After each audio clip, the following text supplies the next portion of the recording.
What's going on, everybody? Welcome back. This is Guys at Magic, and today we're going to be going over the $300 upgrade for the Sliver Swarm Commander deck. This is one of the brand new precons that we just got from Commander Masters. I am your host, Dave, and today, the creative genius behind this upgrade, we have Shane. Shane, say what's up. What's up, nerds? That was so sweet of you. Thank you. Of course, dude. I'm here to hype you up, man. So this is going to be a $300 upgrade for that precon deck. For those of you who haven't done so already, make sure that you go and check out the $100 upgrade list. Because Shane, if I am correct, this is kind of built off of that, right? This is Sliver Swarm, the sequel. All right, so parts 1 and 2. Make sure that you go down in the description, and we have a link to the $100 upgrade video. So go check that one out first. We are going to be building off of that. All right, so with that being said, for the purposes of this upgrade and seeing as how we're building off the 100, Shane, did you keep the same commander? I kept the same commander, David. We're going to stick with Sliver Gravemother. She's a Wooburg for a 6/6 Sliver. The Legend of Rule doesn't apply to slivers you control. Each Sliver creature in your graveyard has Encore X, where X is mana value, and she also has Encore 5 herself. I just want to keep doing what I did last time. We're going to be playing slivers. They might be dying. They might just be getting put into my graveyard. I will then have Gravemother out on the field, Encore them, make a bunch of copies of them, profit, have fun. Yeah, I really love this commander. This is taking slivers in a little bit of a different direction than what we've seen in the past, and I don't know, slivers are always a ton of fun. Yes, they are. So we are going to be sticking with the phase commander, the same one, Sliver Gravemother. What we're going to go ahead and do now is throw up the inclusions that we had for the $100 upgrade. I'm going to go ahead and stall for a little bit of time so that you have the opportunity to look over all of them, see how pretty they are. Those are all the cards that we included. You can thank Shane for all those. So what are some of the fun toys that we didn't quite have the budget for the first time around that now once we've expanded that, we can start to play around with? Yes, sir. So with a bigger budget, that means bigger, better toys, like you said. Right off the bat, the first one that I wish I got in originally, the first Sliver. This card has been an all-star in my other Sliver deck. It's amazing. It's a Wooburg for a 7/7 Sliver. It has Cascade itself, and it says Sliver spells you cast have Cascade. Those lines of text are amazing on Slivers. I'm sure you'll find out if you play this card, but just for one, you play this card, you Cascade for 4 lefts, and then every Sliver going forward has Cascade. Sometimes you'll whiff, I will give you that. Sometimes you'll get a card that maybe you don't want to cast, but a lot of times you're just going to get more Slivers. So you play a Sliver, you get another Sliver. It's amazing. Yeah, so just tons of value. I mean, this is a great way for you to just get extra slivers out of your deck or just like extra utility cards. Yeah, I mean, fantastic card there. And so I really am glad that I got it in the deck now. We're also going to be adding in Essence Sliver for 3 and a white. It is a 3/3 Sliver that says, whenever a Sliver deals damage, each controller gains that much life. So it's basically lifelink, but the ability to give all my Slivers lifelink seemed really strong because when you play a Sliver deck, you kind of become an enemy a little bit. People kind of are scared of you. So now you can get attacked, and if you have this card out, start gaining a bunch of life, and you're not so worried about dying so quickly. Yeah, I really like that. I mean, pad your life total a little bit. Plus, slivers can deal quite a bit of damage, and in this case, that's also quite a bit of life gain. That is correct. And then, last but not least, for big baddies, I'm throwing in Mondrak Glory Dominus. He's 2 and a white for a 4/4 Phyrexian Horror. It says, if one or more tokens would be created under your control, twice that many of tokens are created instead. You can also pay 1 and 2 white Phyrexian, sacrifice 2 other artifacts or creatures, put an indestructible counter on Mondrak Glory Dominus. This card with your Gravemother out is kind of mean because let's say you're in a pod of 4 players and you encore something, you're probably going to get 3 copies. With Mondrak, you're going to be getting 6 copies. That's nuts. So yeah, dude, Mondrak, tons of value there. I mean, who doesn't love having more tokens, more slivers? What's better than 3 slivers, David? 6? That's correct. We can math on this channel. All right, so we talked a little bit about some of your creatures. What other kind of cards do you have in here? Maybe some support options. Right. Artifacts, supports. I want to throw in Coat of Arms to this deck. 5 generic mana for artifact. Each creature gets a +1/+1 for each other creature on the battlefield that shares at least one creature type with it. I think for any kind of tribe deck, this card can make your creatures get out of hand. I do want to acknowledge that this is a world effect, so anything on the battlefield. So if you have somebody that's playing tokens or somebody that's playing something else, they could also benefit from this, so play this card cautiously. But in a deck like Slivers, all your Slivers are just going to get out of hand with this card. Yeah, I mean, this is definitely a huge boom. Just make sure that whenever you do drop it, like what Shane said, I mean, you're hopefully able to kill an opponent with this because your creatures are going to get massive. But if you're playing up against an opponent who also has like a lot of like say goblins in play or something, be careful. You may have just hurt yourself. So just be careful with coat of arms. Yeah, don't play this into like, let's say, a full board of tokens or something. Yeah, don't do that. So I see the next two cards that we're going to talk about here, and these are both pretty big cards, both in terms of impact and in terms of potential cost. Let's talk about some of those. Yeah, I really think that the deck out of the box didn't have the best in regards of board wipes or any kind of just like interaction with the board. So now that we're in a bigger budget, I want to throw in Cyclonic Rift, 1 and a blue for an instant. Return target non-land permanent you don't control to its owner's hand. And then, of course, it has that overload for 6 and a blue, and you replace the word target with H. So everything that's on your opponent's board that's not a land gets back in their hand. This card, I'm sure if you're a blue player, you've played it a million times. And, you know, with a thing like Slivers, this can be a great way just to finish the game. Yeah, I mean, one-sided board wipe's pretty good. Cyclonic Rift, I don't think we need to sing its praises. There is a reason why this card is like, I don't know, one of the most popular blue cards, and everybody always like really hopes that this sees reprints in really any kind of reprint sets. I mean, Cyclonic Rift, fantastic card.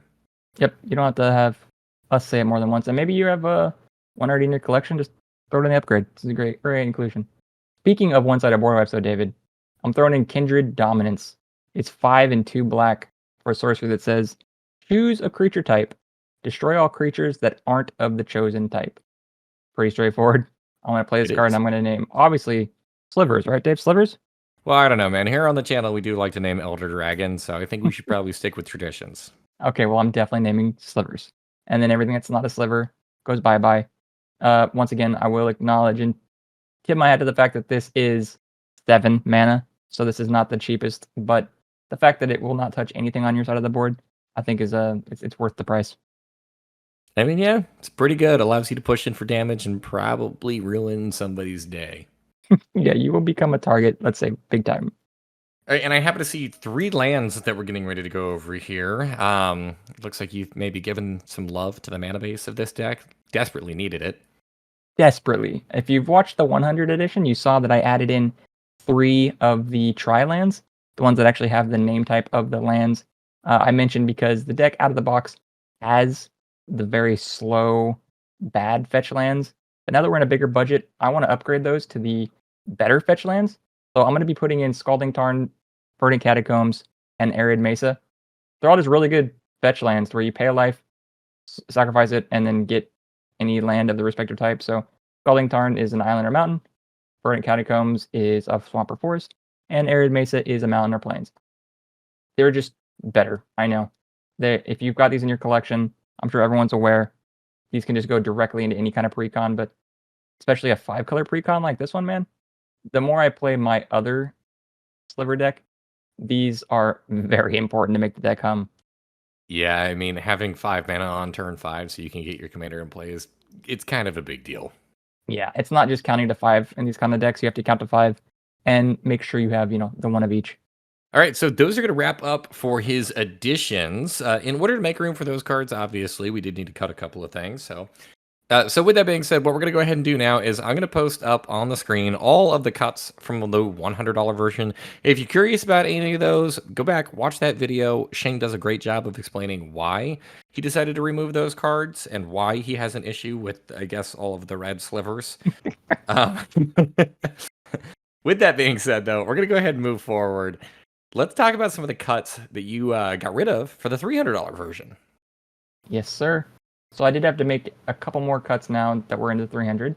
Right off the bat, I wanted to cut a card that I thought was okay, but then upon reading it further, I was like, this card could get out of the deck. And that'll be Titan of Lit Yara. 4 and 2 blue for a 6/6 illusion. It says, as it enters the battlefield, choose a creature type. It also says Titan of Lit Yara is a chosen type in addition to its other types. And it also says, whenever it enters the battlefield or attacks, you may draw a card for each other creature you control that shares a creature type with it. If you do, discard a card. Now, on the surface, I will say this card is very strong. That's a lot of card draw for a Sliver deck. But the more I thought about it, this deck, I'm really caring about maybe casting things from the graveyard. And your Encore effect actually doesn't even see this card. because the Gravemother says every sliver in your graveyard, and this, in fact, will not be a sliver in your graveyard. So the other things I'm adding in, I was just like, you know what? I don't need this card. I'm cutting it. I mean, that totally makes sense. I can see why you didn't want to include this. This is not a sliver, just, well, I guess anywhere other than the battlefield. So I guess that does make sense. Rationale, solid. The next two cuts, again, might look weird from my 100 when I did cut slivers. So I'm cutting 2 more slivers. I'm cutting Cleaving Sliver and Might Sliver. Cleaving Sliver is 3 in a red for a 2/2 sliver. Sliver creatures you control get +2/+0. Seems like a good effect. It just buffs their attack. You know, the theme of the deck is turn them sideways attack.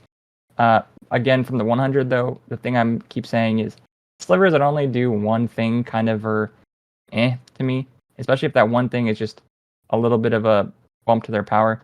The other slivers that I'm adding in and the ones that are currently in the deck, much better in my opinion. So, and also with 4 mana, this effect, you know, it's cool. It's whatever. I'm cutting it still. Sorry, Dave. It is a red sliver. I was going to say, at this point, do you have any red slivers in the deck? Just mono red? Oh, there's some in there. There's some in there. And then also the Might Sliver that I mentioned. It's 4 and a green for a 2/2 sliver. All sliver creatures get +2/+2. That effect sounds really good, but for the price you're paying, I don't know, man. It's just like I don't want to say it, but it kind of just sounds like it's a vanilla, kind of vanilla. All right, moving on. We talked a little bit about some of the creatures going to be getting the cut here. Let's talk about some of the instants or sorceries. It looks like we got a couple. Yep. So the things that I mentioned in the instant sorcery package was the 2 board wipes that I'm adding in. So right off the bat, I saw that there's Cleansing Nova in this deck, and I want it out of there because it's not as good as the other ones. So that is 3 and 2 white for a sorcery that says, choose one, destroy all creatures or destroy all artifacts and enchantments. Only, hey, I added one-sided board wipes. This is not a one-sided board wipe. I'm going to cut it. It's not as good. It's a one-sided board wipe if all your slivers are dead. Hey, you know what, David? Facts. Well, this next card got decimated from the list. I couldn't help myself. I'm sorry. Dude, jump the gun, why don't you? Yes, I am decimating Decimate. It's 2 and a red and a green for sorcery. It says destroy target artifact, target creature, target enchantment, and target land. Once again, right off the bat, that might sound really good, but the more you think about it, if there's ever a situation where, let's say, somebody doesn't have an enchantment, maybe someone doesn't have an artifact, I mean, they probably have an artifact, let's be honest, but maybe they don't have an enchantment. If one of those clause isn't met, this card just sits in your hand, and you cannot cast it. That is true. It's always a bummer whenever I don't have an opponent with a target land. Okay. You're going to always have a land. I'm playing, but I do understand why you cut this card. That is a lot that this is going to do, but it's a dead card a lot of the time in your hand. And lastly, I'm going to get rid of Windfall. 2 and a blue for sorcery. Each player discards their hand, then draws cards equal to the greatest number of cards a player discarded this way. Now, I understand that I want to be playing things from the graveyard, but the way I'm looking at it, we're not so much wanting to just dump things into our graveyard. I want to play my slivers first and then get bonus value. So I don't think this is as... you're also getting card advantage, I get that. But the amount of cards on this deck that we've added and that are already in the deck, I don't think I need this card. So for me, I'm cutting it. Yeah, Windfall, sorry to see it go. I mean, I do like Windfall. It's a great way for you to be able to throw slivers into the graveyard. But I want them on the battlefield than the graveyard, Dave. All right. And then moving on, we have 3 lands, and I can't, for the life of me, figure out why these cards were removed. Maybe you can explain yourself. Let me explain this to you real quick, Dave. Those 3 amazing fetch lands that I'm adding, Dave, those come into the battlefield untapped, meaning I can use them immediately. So now these 3 that I'm getting rid of, Grasslands, Mountain Valley, and Rocky Tar Pit, they all enter the battlefield tapped. And then they can do the whole search for a land, right? These aren't that good, dude. These are really slow. These are really bad. These are the budget-friendly version of what I added.